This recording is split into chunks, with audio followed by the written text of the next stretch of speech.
Olá pessoal, eu sou o professor Silvanei, professor da disciplina de História. Primeiramente, eu gostaria de me dirigir aqui a todos os meus alunos aí do nono ano, da Escola Santos Tomazelli e também da Escola Emílio da Silva.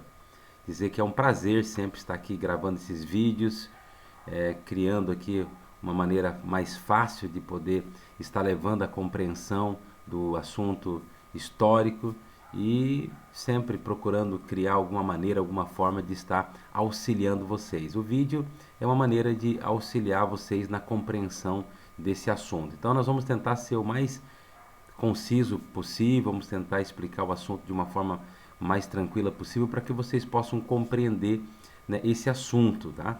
Então nós vamos estar falando com vocês aqui um pouquinho sobre a Revolução Russa. Primeiramente eu gostaria de me ater ali à expressão revolução. Eu sei que é uma expressão que nós normalmente usamos muito, mas o que significa revolução? Né? A palavra muito usada, né? Muitas pessoas usam até o termo de forma incorreta, mas vamos entender o que significa revolução.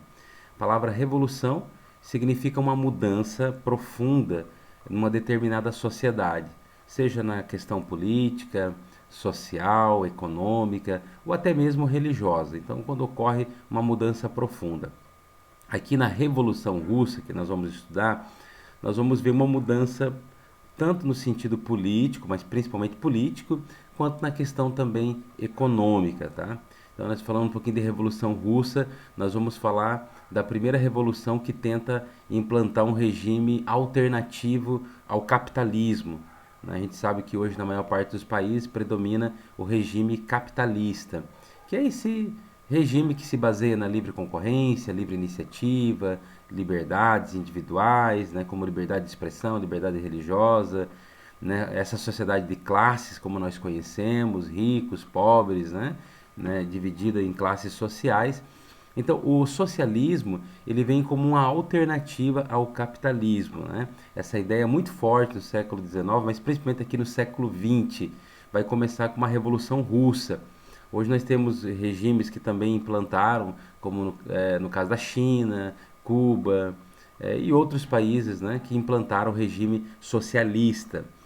Eu, particularmente, não tenho muita admiração, né, embora entendo que algumas ideias são importantes, são interessantes, mas não tenho uma grande admiração, né, por revoluções, até porque eu acredito que as revoluções geralmente são violentas, né, assim como a Revolução Francesa, a Revolução Russa, a Revolução Cubana.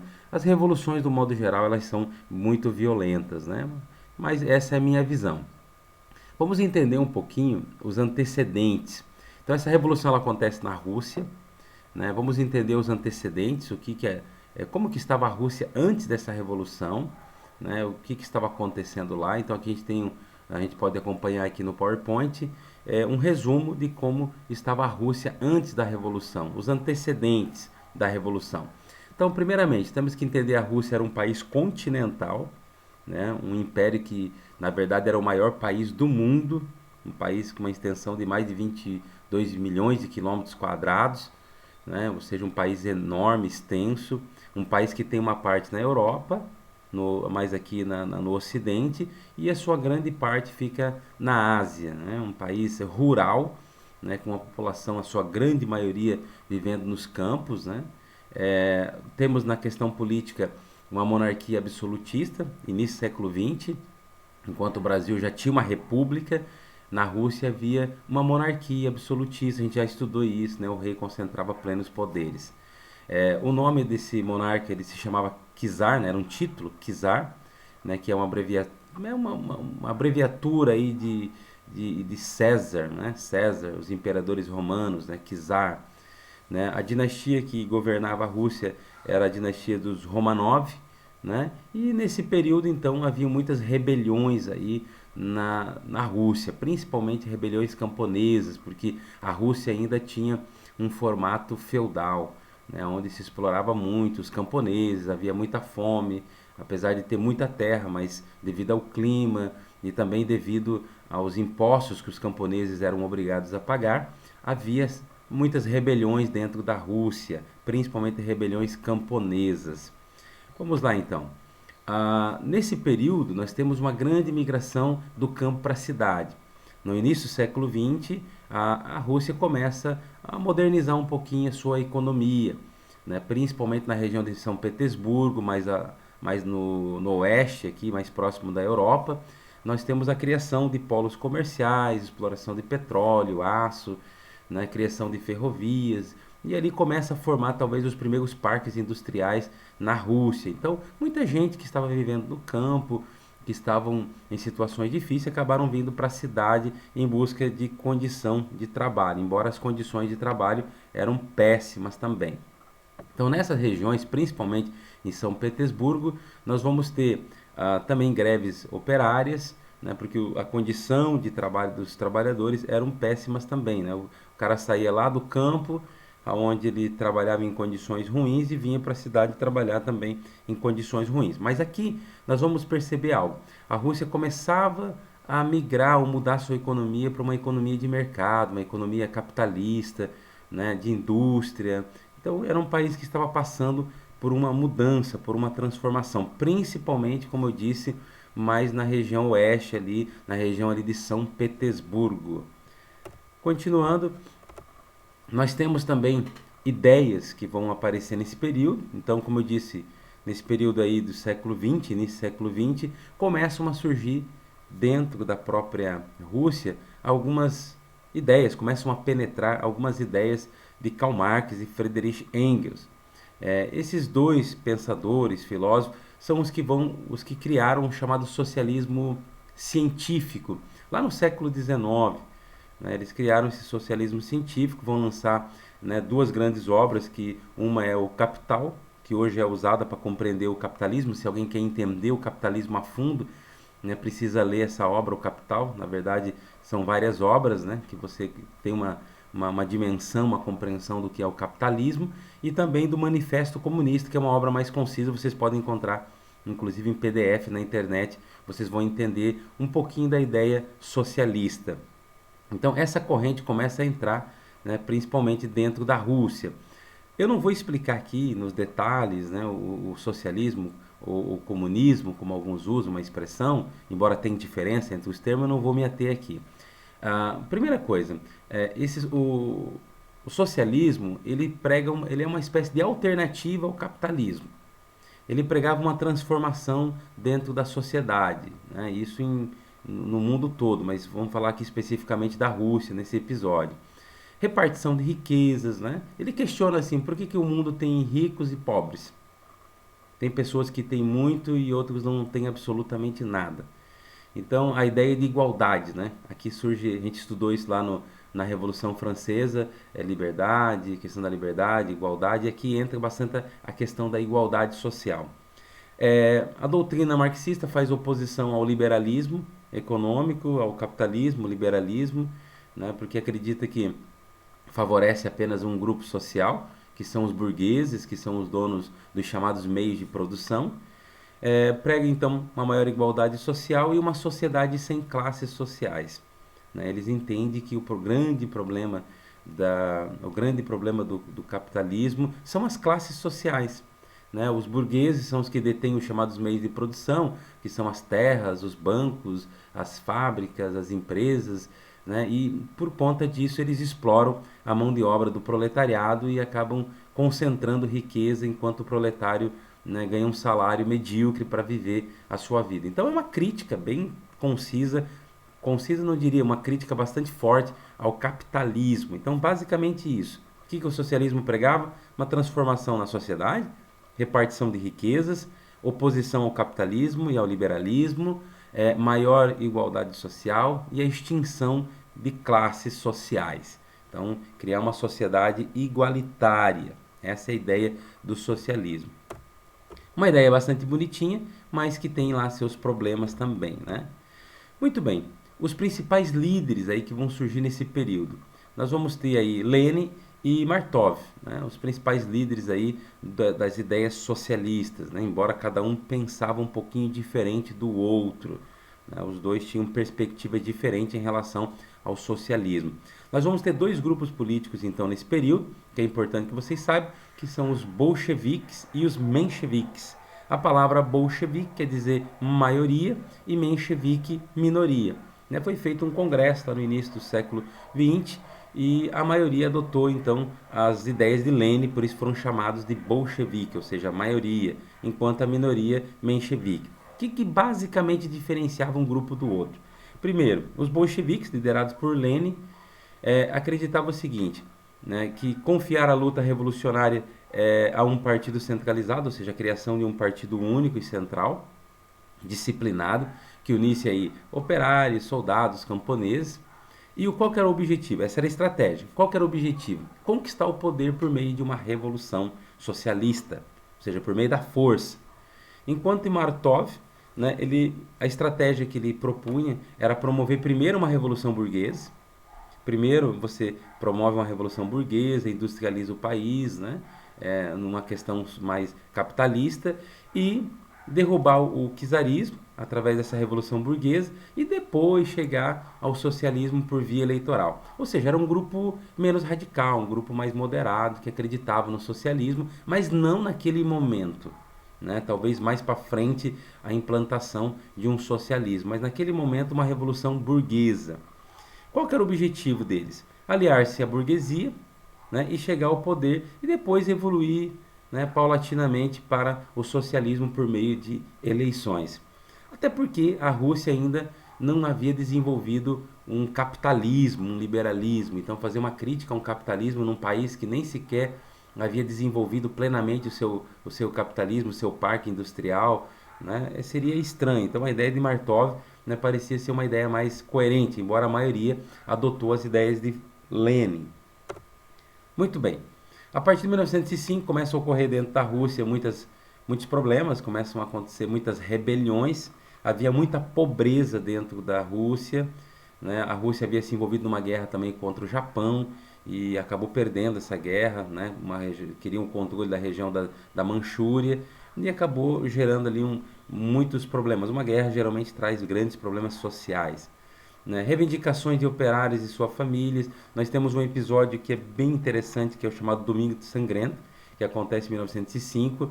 Milhares de trabalhadores vão até o Palácio de Inverno, onde morava o czar Nicolau II.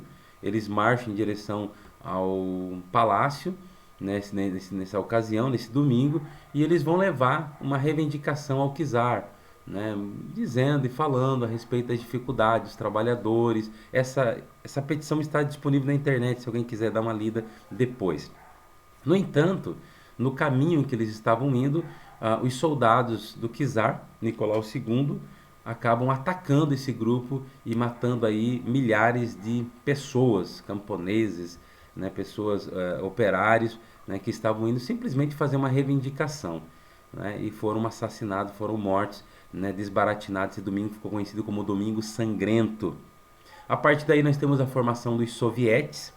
Sovietes eram grupos ou assembleias que reuniam tanto camponeses quanto operários, pessoas, trabalhadores urbanos que se juntavam nos chamados sovietes, né, com o objetivo de criticar, né, o czar, de criticar a monarquia absolutista. Então, além da monarquia absolutista, a religião que predominava nesse período era a religião ortodoxa, né? Não, a igreja ortodoxa, que eram os donos da maior parte das terras, que possuíam as maiores riquezas do país. Então, nós vamos ter aí esse quadro aí, mais ou menos no início do século XX. Como ocorreu então agora o processo revolucionário? Nós temos primeiramente a guerra, nós vamos estar num período de guerra. Primeira Guerra Mundial estourou em 1914 até 18. A Rússia entra na Primeira Guerra Mundial, entra aí do lado dos países da Tríplice Entente, a gente já estudou isso. Porém, a guerra traz grandes problemas dentro da Rússia novamente, fome, soldados que morrem, famílias que perdem seus entes queridos. Ou seja, um país que já tinha uma situação social, política, econômica já bastante complicada, com a Primeira Guerra Mundial, a situação só foi se agravando mais e por conta disso surgindo protestos, né, pedindo a derrubada do czar, como de fato em 1917 começa uma guerra dentro da própria Rússia, onde o czar é deposto, Nicolau II e toda a sua família são depostos do poder, né? Então ali em 1917 nós temos a formação de um governo provisório. Então, eles estão envolvidos na Primeira Guerra Mundial, tem uma guerra contra os países os aliados, a Tríplice Aliança, e em contrapartida também estão guerreando dentro de casa, ou seja, uma guerra civil. Agora vocês imaginam como estava a situação da Rússia. Então, derrubam Nicolau II, derrubam o czar, né, através de uma mobilização popular. Entra então no poder um cara chamado Kerensky, né, que é um cara mais liberal, né? Ele entra, assume o poder, assume o chamado governo provisório. Então sai aí a monarquia absolutista, sai o czar, né, muda-se a política e agora nós temos a criação de um governo provisório. Provisório porque vai por um tempo. Nesse período, Kerensky ele vai libertar os presos políticos, vai criar também a liberdade de imprensa, que não existia muito na época, e aparece em cena aí um cara chamado Vladimir Lenin. Vladimir Lenin, que estava fora do país, né, não podia nem voltar para a Rússia, que podia ser preso, agora aproveita desse momento e volta para a Rússia. Lenin, que é um socialista, né, um cara com viés totalmente comunista, volta, né, para a Rússia, com intenções claras de criar uma revolução dentro da própria revolução. Então, Lenin, ao chegar na Rússia, ele consegue mobilizar operários, né? A pregação dele basicamente era paz, terra e pão. Né? Uma ideia de reforma agrária, tirar a Rússia da Primeira Guerra Mundial, né? Promover, né, vamos dizer assim, promover uma maior igualdade social.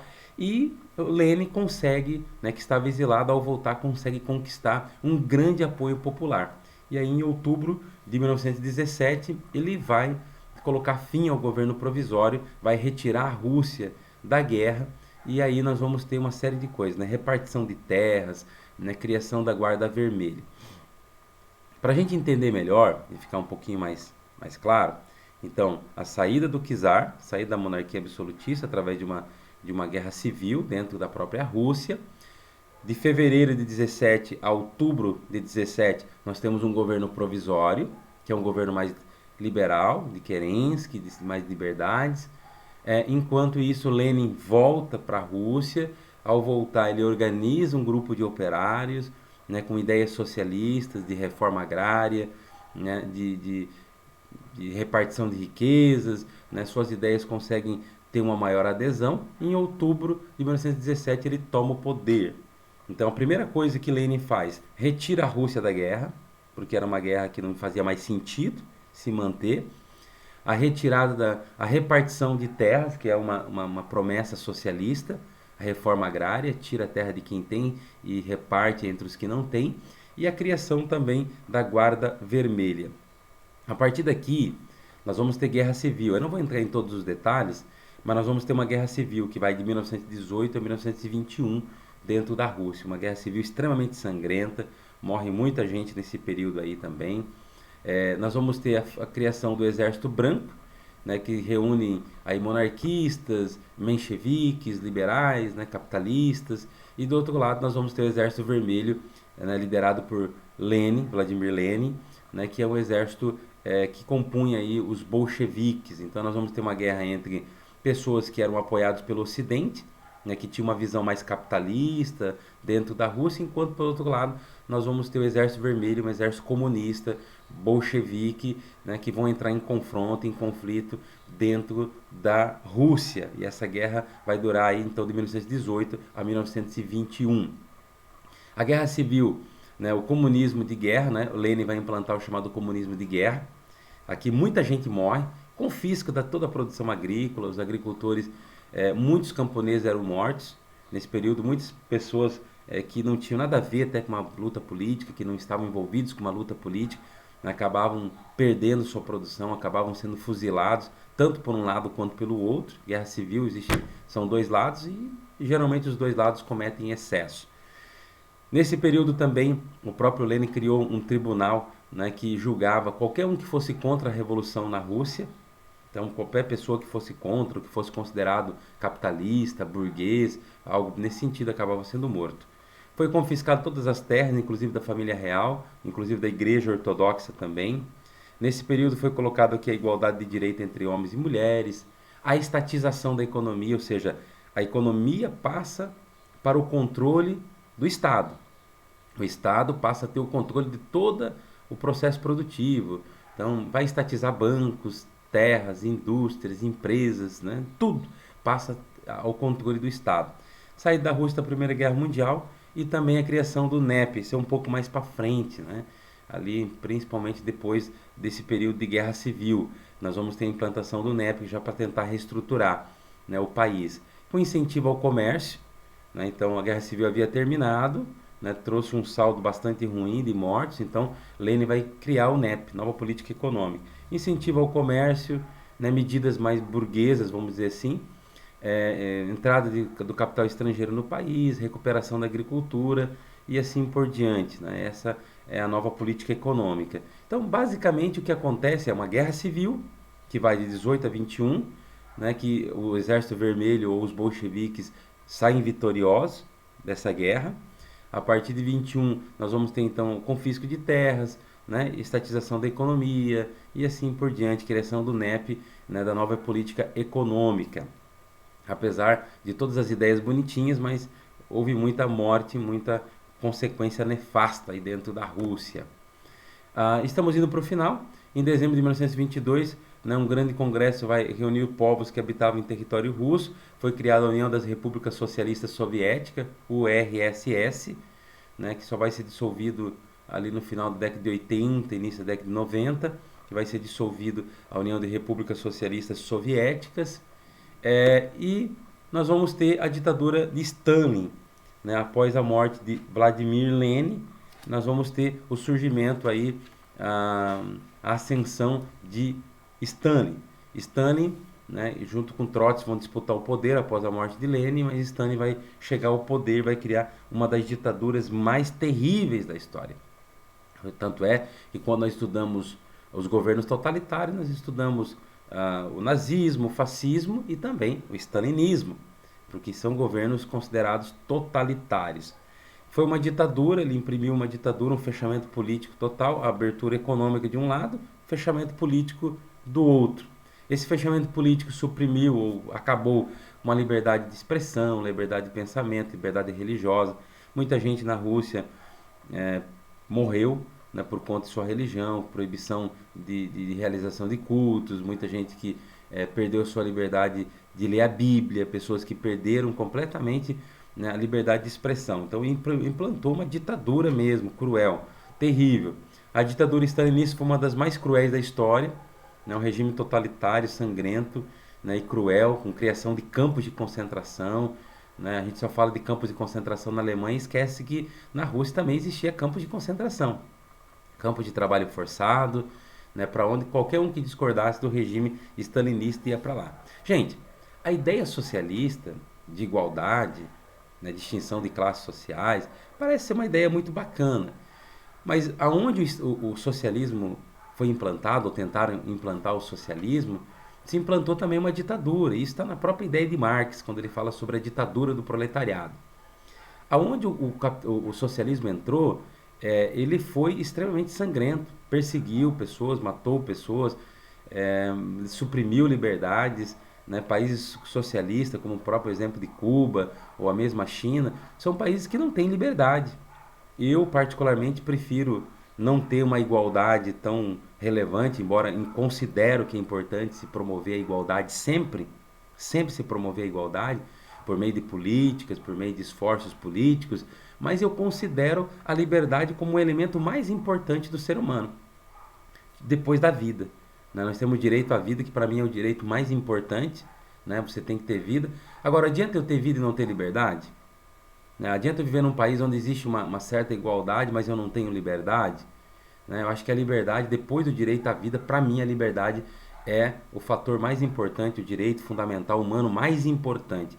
E nos países socialistas, em que tentaram implantar uma igualdade, né, por meio de uma ditadura, né, que está nos escritos de Karl Marx, suprimiu-se a liberdade, que para mim é um ponto fundamental, né, você ter liberdade, né, liberdade de expressão, de pensamento, de crença, né, de valores, liberdade de abrir um comércio, de empreender, de sonhar, de querer ter uma vida diferente. Então, o socialismo, como a ditadura de Stalin, ele vai abrir, né, através do NEP um pouco a economia, né, vai tentar criar uma economia mais capitalista, né, porém ele se fecha politicamente.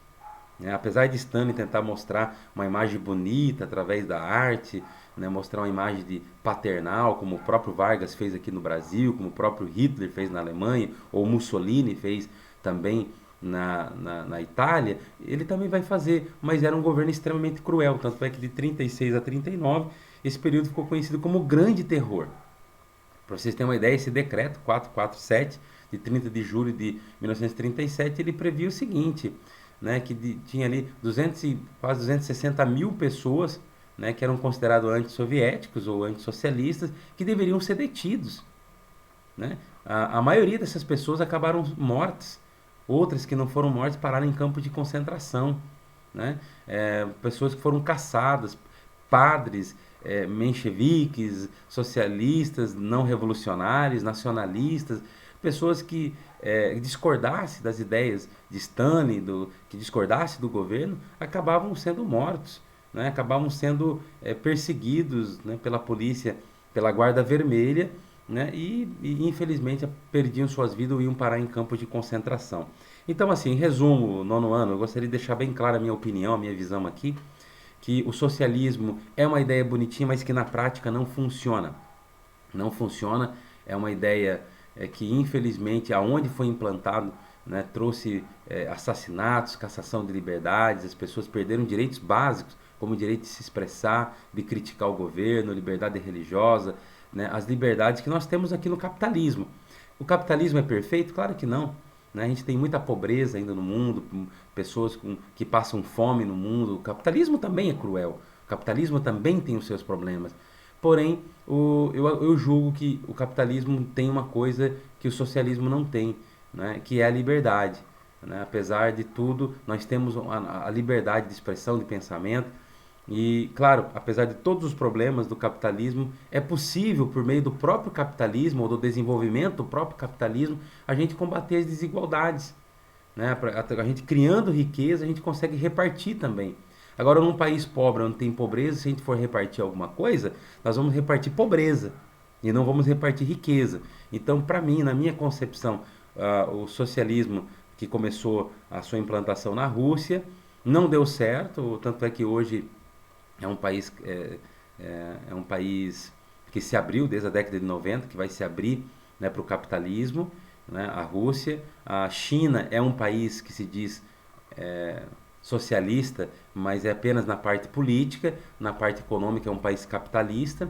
Inclusive na China, as pessoas agora recentemente ficamos sabendo, né, que pessoas que se dizem cristãs lá são caçadas ou perdem de benefícios do governo, ou seja, as pessoas são obrigadas a confessar um ateísmo, né, que não acreditam em Deus, né, não podem, igrejas são banidas, são destruídas, ou seja, eu não me encanto e não gostaria que ninguém se encantasse com ideias socialistas, porque essa ideia revolucionária, né, de socialismo, aonde foi implantado, geralmente trouxe grandes problemas, né? Então esse aqui é um resumo, né, da Revolução Russa. Espero que vocês tenham gostado. Na próxima aula a gente continua falando um pouquinho mais, né, aí sobre os regimes totalitários na Europa, como nazismo e fascismo. Um grande abraço a todos, né? Fiquem com Deus, se cuidem aí na pandemia e se Deus quiser tão logo estaremos de volta.